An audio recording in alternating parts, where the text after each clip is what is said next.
Vamos resolver mais um problema no ciclo Rankine. Agora a gente tem um ciclo Rankine ideal que deve usar aí a água de um rio para resfriar o condensador, que vai operar 70 graus Celsius. A caldeira operará 10 MPa, a temperatura de saída na caldeira será 600 graus Celsius e a potência líquida será de 100 megawatts. Determine o rendimento e a elevação de temperatura na água do rio. Okay? Então vamos preencher aqui a nossa tabela com os nossos dados obtidos aqui pelo enunciado. Então aqui eu tenho 70 graus, né, como temperatura aqui de condensação, 70. A pressão na caldeira é 10 MPa, ou seja, 10.000. Caldeira, um ciclo simples, né, normalmente a gente identifica aí a entrada como ponto 2, a saída como ponto 3. 600 graus Celsius na saída da caldeira. Sabemos que a bomba de um ciclo ideal, né, recebe líquido saturado, então o título do ponto 1 ali é 0. Podemos então ver agora as propriedades aqui na nossa tabela propriedade termodinâmica. Né? Vou começar então com ponto 1, propriedade da água saturada em função da temperatura. Tem aqui 70 graus, tá? Então a pressão é de 31,19. Tem aqui o HL vale 292,96. O S vale 0,9548. E o meu VL vale 0,023. Vou anotar esses dados aqui. Então temos a pressão de 31,19, o H de 292,96, um S de 0,9548, o V1 vale 0,01023. Ok? Então eu posso copiar aqui a minha entalpia para do ponto 1 para o ponto 2. Processo 1, 2 é bomba, né? A bomba ela é ideal isentrópica. Poderia interpolar nessa tabela aqui com essa entropia para obter o meu H2, porém a gente pode usar o trabalho da bomba específico, né? É o H2 menos o H1 ou V1 P2 menos P1. Então eu posso escrever o H2 como H1 mais V1 P2 menos P1. Isso dá então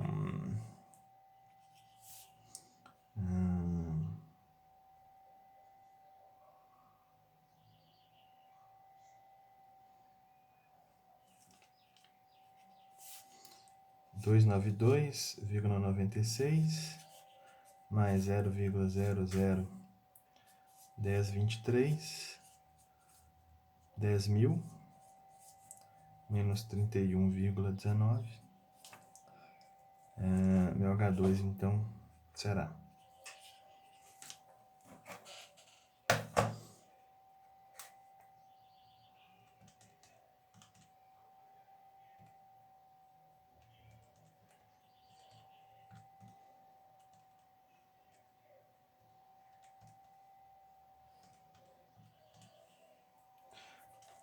303,16.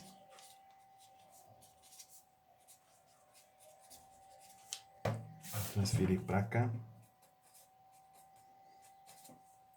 Não preciso da temperatura do ponto 2 para resolver o meu problema, então vou deixar em branco. Ponto 3, normalmente a entrada da turbina, né? É vapor superaquecido. Vou lá na tabela do vapor superaquecido. 10 kPa, 10.000 MPa, 600 graus Celsius. Na verdade aqui, 600 eu tenho então 6,90, 3.625,34 para o H. Vamos anotar esses dados. Tem aqui 3.625,34. Aqui eu tenho 6,9028. título também definido. Para a gente obter as propriedades do ponto 4, eu posso então voltar lá na minha tabela de saturação, 70 graus Celsius, eu tenho então uma linha onde a pressão também é de 31,90. Então aqui eu tenho, nesta linha de 70 graus Celsius, essa pressão aqui de 31,90. O meu S do vapor é 7,75, que é maior do que o S que eu tenho. Então no ponto 4 nós vamos ter uma mistura de líquido mais vapor saturado. Neste ponto nós vamos calcular as propriedades pelo título, né? No meu X4, se eu transferir para cá, T8, essa pressão ali do ponto 1 é a mesma do ponto 4. Nós consideramos aí no ciclo ideal os trocadores de calor como isobáricos. Então eu vou ter o S4 menos o SL dividido pelo SLV. O S4 vale 6,9028 menos o SL é 0,9548, que é inclusive o S1, né? Dividido pelo SLV, que vale 6,8004. Isso dá então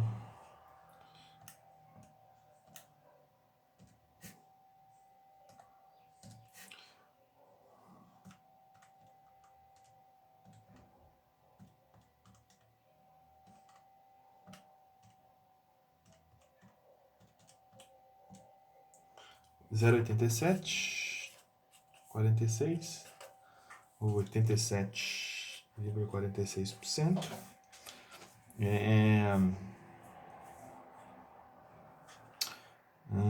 O meu H4 então vai ser o HL mais o título vezes o HLV. O HL vale 292,96, o título 08746 e o meu HLV vale 233,85. 23333 e 85. O meu H4 será 292,96 mais 0,8746 vezes 2333,85. Dá 2334.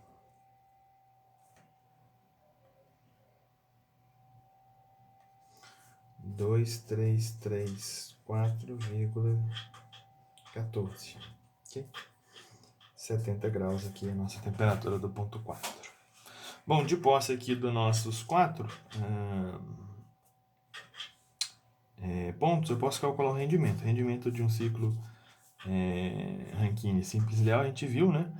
Que vai ser o H4 menos H1 dividido pelo H3 menos H2, né? Então, eu tenho 1 menos 2,334, 14,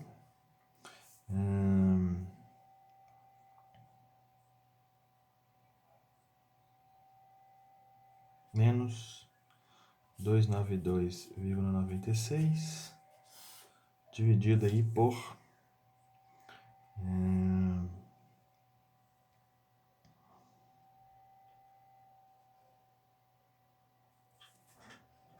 2.625,34 menos 303,16. Nos dá um rendimento então de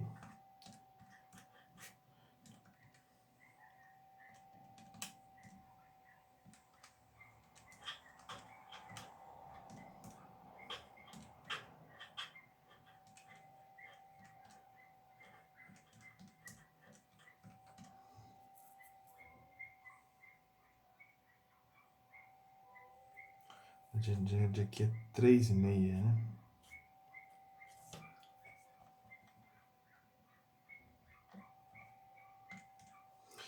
Ah, 38,56. Respondemos a nossa primeira pergunta ali, que é o rendimento. Posso calcular quanto que é o calor que entra, né? O calor que entra, o rendimento também pode ser escrito como trabalho líquido dividido pela taxa de entrada de calor. Né? A taxa de calor vai ser o trabalho líquido dividido aí pelo rendimento. Né? Então, se eu pegar 100 megawatts e dividir aí pelo nosso rendimento, o calor que entra então é 259,34 megawatts.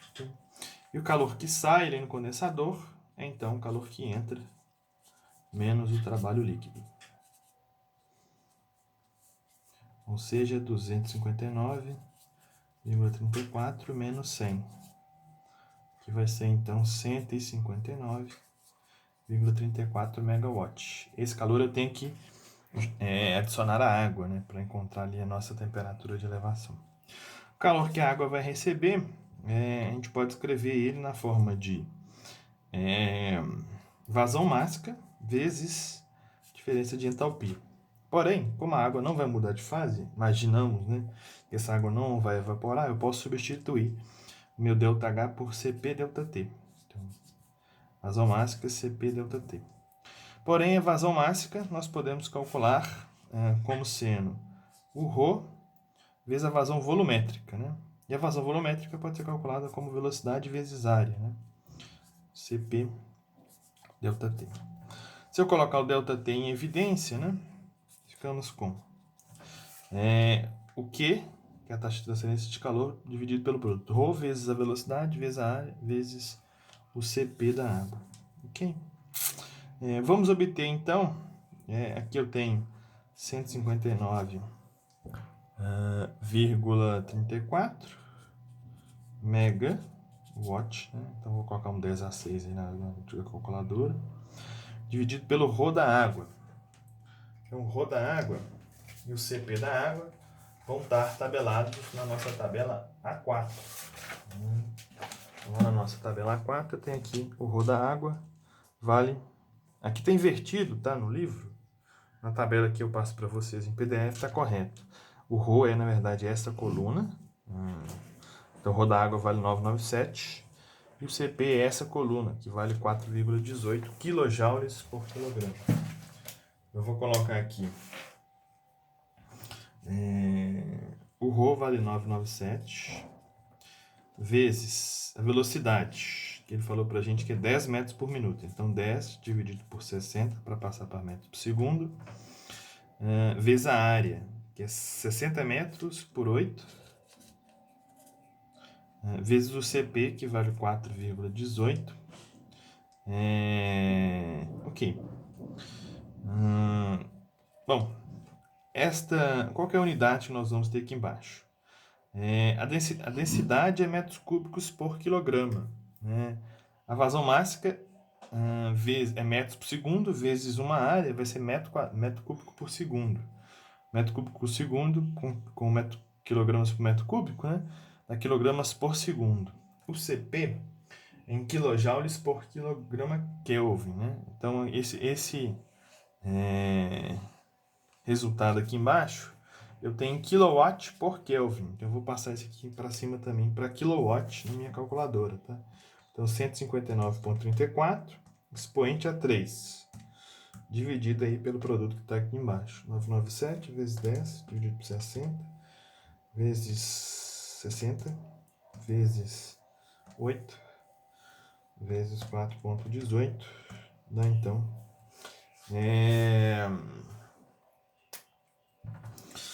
0,4748 Kelvin, né? Ou Celsius, né? Então nós vamos ter uma elevação de temperatura aí de apenas meio grau Celsius na temperatura do rio, o que não vai afetar aí significativamente a biologia, né? Não vai causar nenhum problema aí para os peixes, a vida aquática aí que a gente tem no rio. Se tivesse uma elevação de temperatura muito alta, né? 10, 15, 20 graus Celsius, certamente isso afetaria a vida aquática no local. Ok? Bom, então até o nosso próximo vídeo.